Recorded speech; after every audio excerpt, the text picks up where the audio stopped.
이 시간 함께 사도신경으로 우리의 신앙을 고백하시겠습니다. 나는 전능하신 아버지 하나님 천지의 창조주를 믿습니다. 나는 그의 유일하신 아들 우리 주 예수 그리스도를 믿습니다. 그는 성령으로 잉태되어 동정녀 마리아에게서 나시고 본디오 빌라도에게 고난을 받아 십자가에 못 박혀 죽으시고 장사된 지 사흘 만에 죽은 자 가운데서 다시 살아나셨으며 하늘에 오르시어 전능하신 아버지 하나님 우편에 앉아 계시다가 거기로부터 살아있는 자와 죽은 자를 심판하러 오십니다. 나는 성령을 믿으며 거룩한 공교회와 성도의 교제와 죄를 용서받는 것과 몸의 부활과 영생을 믿습니다. 아멘. 저는 오늘 로마서 14장 13절부터 23절을 본문으로 하여 하나님을 기쁘시게 사람들을 기쁘게 라는 제목으로 말씀 전하겠습니다. 제가 말씀 전할 때에 살아계신 하나님의 음성을 들으시길 소망합니다. 어제부터 이어지는 이 로마서 14장의 말씀을 계속해서 보고 있습니다. 오늘 13절 말씀은 그런즉이라고 하는 단어로 시작을 합니다. 이것은 앞부분의 말씀을 이어서 말하고 있는 부분임을 우리는 알 수가 있습니다. 어제 우리가 담임 목사님과 함께 살펴봤던 말씀은 무엇이었냐면 한마디로 하면 이 믿음이 연약한 사람들에 대해서 너그러운 태도로 그들을 대해라 라는 것이었습니다. 오늘 이 본문의 말씀의 부분들을 이해하시기 위해서는 이 로마서가 쓰여질 당시에 그 당시 1세기 교회의 그 상황을 좀 이해해야 합니다. 그 당시 교회 안에서 가장 큰 이슈가 되었던 것이 무엇이었냐면 이 이방인들, 그러니까 이스라엘 백성들, 이 유대인들이 아닌 이방인들이 예수 복음을 받아들이고 하나님을 믿기 시작했다라는 것이 큰 이슈였습니다. 그런데 여기서 한 가지 문제가 있었습니다. 우리가 예수를 믿으면요, 하루아침에 모든 삶이 180도 변하던가요? 예수를 믿고 나니 행동하는 것과 생각하는 것과 말하는 것이 갑자기 딴 사람으로 바뀌게 됩니까? 그것이 아님을 우리는 잘 알고 있습니다. 물론 가끔 그런 경우도 있습니다. 하지만 그것은 매우 드문 경우이고요. 대부분은 그렇지 않습니다. 왜 그렇습니까? 살아오던 방식과 그 어떤 습관들이 아직도 여전히 배어 있기 때문입니다. 그런 것들이 예수님을 믿으면서 조금씩 바뀌고 변화하고 벗어지는 것, 그것이 신앙생활이라고 할 수 있습니다. 마찬가지입니다. 예수님을 영접해서 하나님을 믿기로 한 이방인들이었고, 그리고 유대인들 중에서 예수님을 아직 인정하지 않았던 사람들 중에 이제 예수님을 믿고 하나님을 새롭게 섬기기로 다짐했던 그 유대인들, 이런 사람들이 1세기 당시에 교회 안에 많이 있었지만 그들은 아직 그 유대인들이 가지고 있었던 그 이스라엘의 풍습과 전통에 매우 낯설었습니다. 아직은 옷 입는 것도 말하는 것도 행동하는 것도 그렇게 막 거룩하거나 경건한 모습을 띠고 있지는 못했다라는 것입니다. 아직은 신앙생활을 하는 모습이 야, 저거 예수 믿는 거 맞아? 라는 생각이 들 정도로 조금은 낯설었던 모습을 가지고 있었다는 것입니다. 그런데요, 그런 부분들은 어떻게 보면 괜찮다라고도 말할 수 있습니다. 정말 문제가 되는 것은 무엇이었냐면 당시 유대인들이 지키고 따르고 있었던 율법이라는 것, 이 율법이라는 것이 매우 까다로운 조항들을 가지고 있었습니다. 이방인들은요, 그 율법을 본 적도 없고 지켜본 적도 또한 지킬 필요도 없다라고 생각하고 살아오던 사람들이기 때문에 율법의 많은 부분들이 이 유대인들의 심기를 건드렸습니다.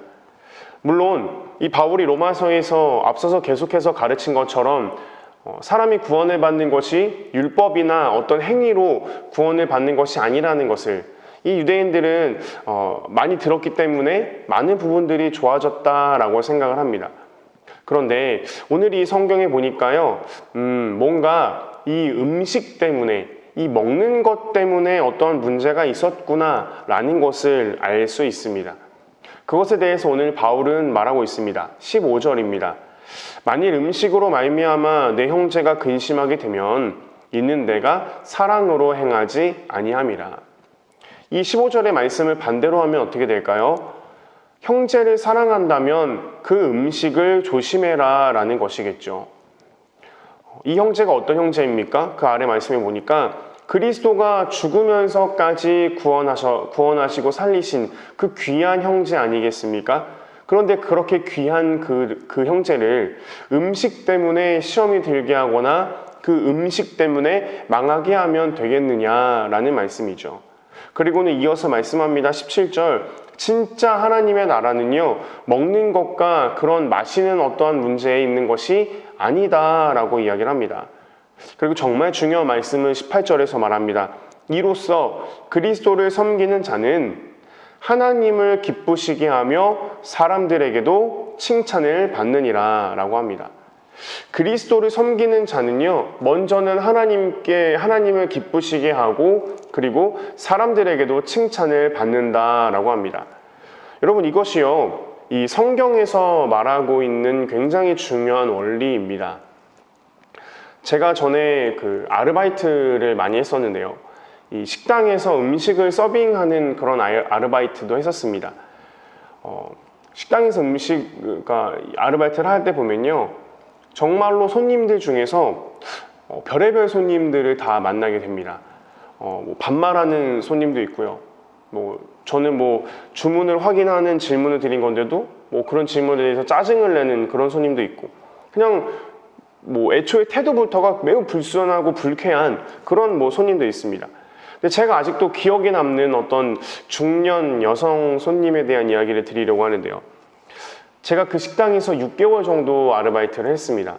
근데 그 중년 여성분은요, 그 6개월 동안에 제가 만나본 그 어떤 손님들 중에서도 정말 최고로 별로였던 그런 손님이었습니다. 이런 손님들은 이제 우리는 쉽게 진상이라고 부르죠.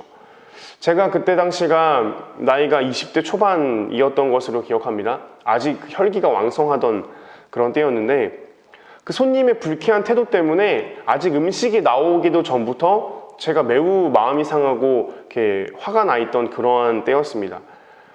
이제 아직 주문밖에 받지 않았는데도 워낙에 그 태도가 별로였기 때문에 말투나 표정이나 그런 것들이요. 그래서 그렇게 제가 막 화가 나 있었는데, 이제 음식이 나왔습니다. 어떻게 하겠습니까, 아르바이트생이.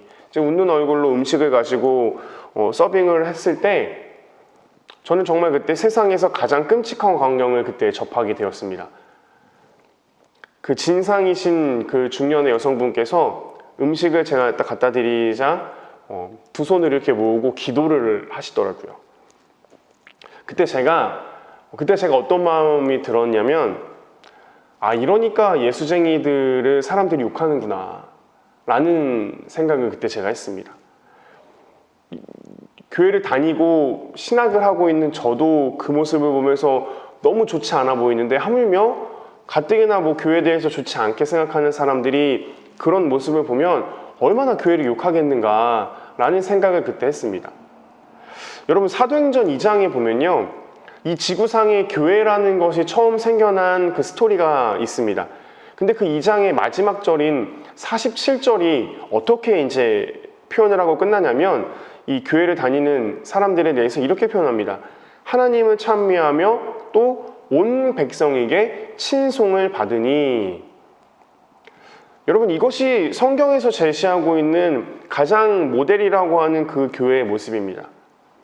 그러니까 교회라고 하는 그들을 보면서 믿지 않는 교회 밖에 있는 사람들도 그들을 보며 칭찬했다는 것입니다. 오늘 이 18절의 말씀처럼요, 하나님을 기쁘시게 또 사람들에게도 칭찬을 받았다는 것이 바로 이 초대교회에서 보여주던 모습이었습니다. 지금 이 코로나 때문에 우리 한국 교회가 신천지보다 더한 존재인 것처럼 그렇게 지탄을 받고 있죠. 사랑하는 성도 여러분, 저는 그런 생각을 해봅니다. 이 한국 교회가요, 지금으로부터야 한 6, 70년 전 같았으면 이렇게 이런 일이 발생했을 때 이렇게 욕을 먹었을까라는 생각을 저는 해왔습니다. 물론 6, 70년 전에는 제가 없었기 때문에 그때를 살아보지 않아서 잘은 모르겠지만, 제가 알기로 제가 들은 바로 옛날에는요, 예수님 믿는다고 하면, 이 교회 다닌다고 하면 그냥 돈도 막 빌려주는 그런 시대가 있었다라고 합니다. 사실인지는 잘 모르겠습니다. 또 제가 어떤 책에 보니까요, 이것은 이제 사실인데 1950년대 그러니까 한국전쟁, 6.25 전쟁 그 당시에는요, 서울의 그 명동 옆에 있는 그 영락교회에 다닌다는 그 교인 증명서가 그들의 신분을 확인해주는 그 신분증의 역할을 실제로 했다라고 합니다. 교회를 다닌다고 하면, 예수 믿는다고 하면 사람들로 하여금 믿음을 주던 시대, 그런 시대가 우리 대한민국에도 있었다라는 것이죠. 근데 여러분, 지금은 어떻습니까? 요즘 젊은 사람들 보면요, 뭐 젊은 사람들이라고 할 것도 없는 것 같아요. 어디 가서 예수 믿는다고 말하는 게, 어디 가서 내가 교회 다닌다라고 말하는 게 눈치 보인다라고 하는 시대이죠. 여러분, 정말 안타까운 건 뭔지 아세요? 이 한국교회가 정말로 많이 손가락질을 받던 그 이유가 무엇이냐면 이런 겁니다. 교회가 자기들끼리만, 너무 그 교회 안에서만 자기네들끼리만 사랑하고 자기네들끼리만 그렇게 한다는 것. 근데 여러분, 이 말은요, 교회 안 다녀본 사람들이 하는 소리인 것 같습니다. 교회 다니는 사람들이 하는 얘기를 잘 들어보면요, 요즘에는 이렇게 말 안 하죠. 요즘에는 어떻게 이야기합니까?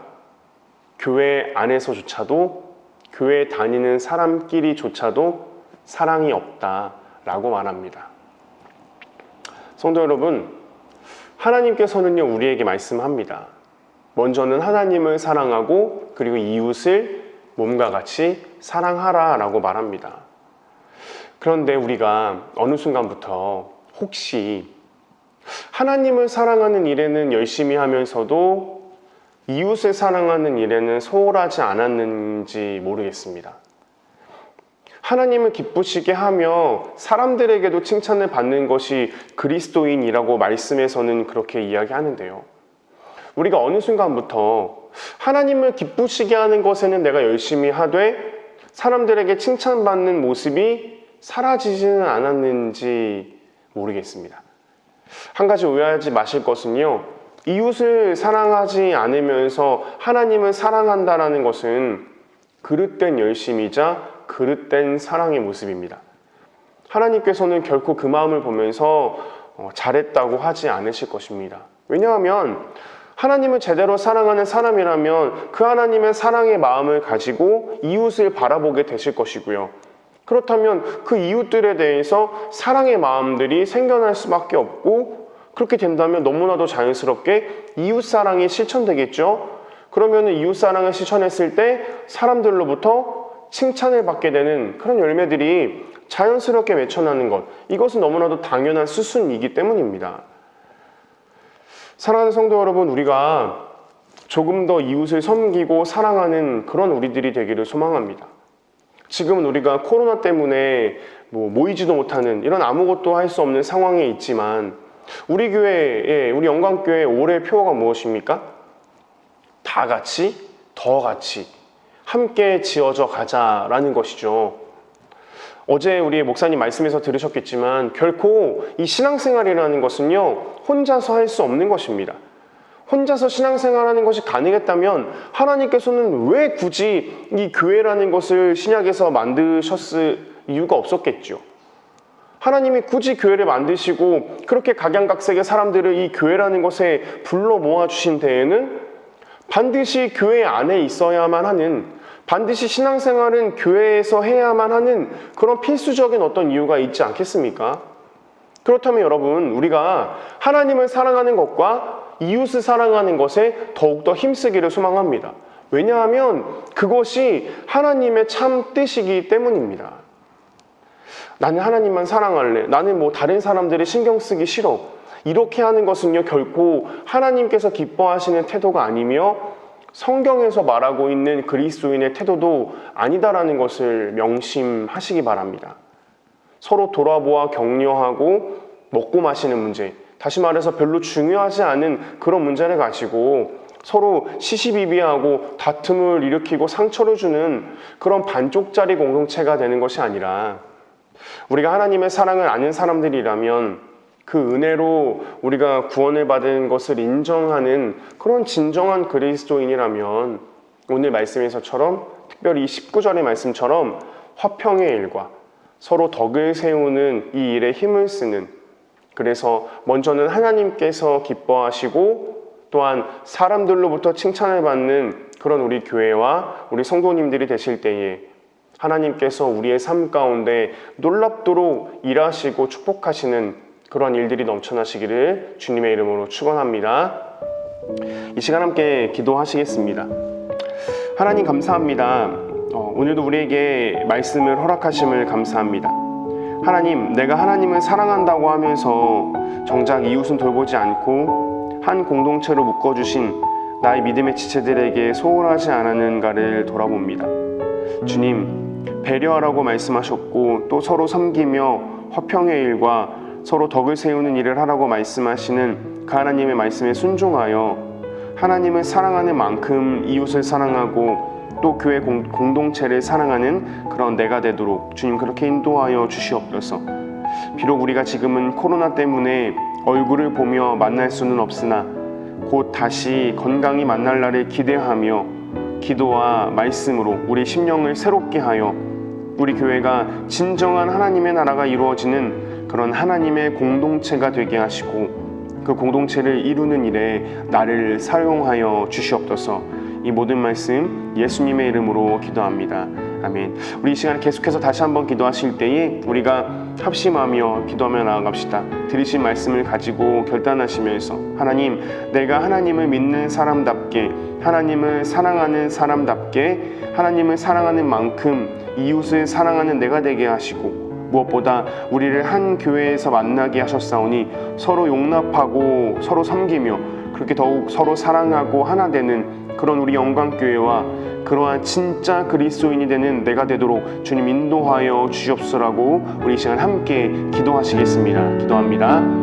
오 사랑의 주님 감사합니다. 하나님, 이렇게 말씀을 들으며 오늘 하루를 또 이렇게 시작하며 또 하루를 마감하는 이러한 시간을 우리에게 허락하심을 감사합니다. 하나님, 말씀에 우리를 비춰봅니다. 내가 하나님을 사랑한다고 하면서 이웃을 사랑하는 일에는 소홀하지 않았는가. 하나님, 심지어는 내가 하나님의 교회를 섬기면서 교회 안에 있는 다른 지체들을 업신여기거나 그들을 내가 돌보지 않는 그런 태도와 자세는 나에게 없었는가를 돌아봅니다. 하나님, 말씀을 들었사오니 깨닫게 하시고 우리에게 고칠 부분이 있다면 고치게 하시고 시정되게 하시며 바른 믿음을 갖고 살아가는 그런 내가 될 수 있도록 인도하여 주시옵소서. 코로나 때문에 하나님, 우리가 지금은 얼굴을 맞대어 예배할 수 없지만 하나님, 우리가 함께 모여 예배하는 그날을 기다리며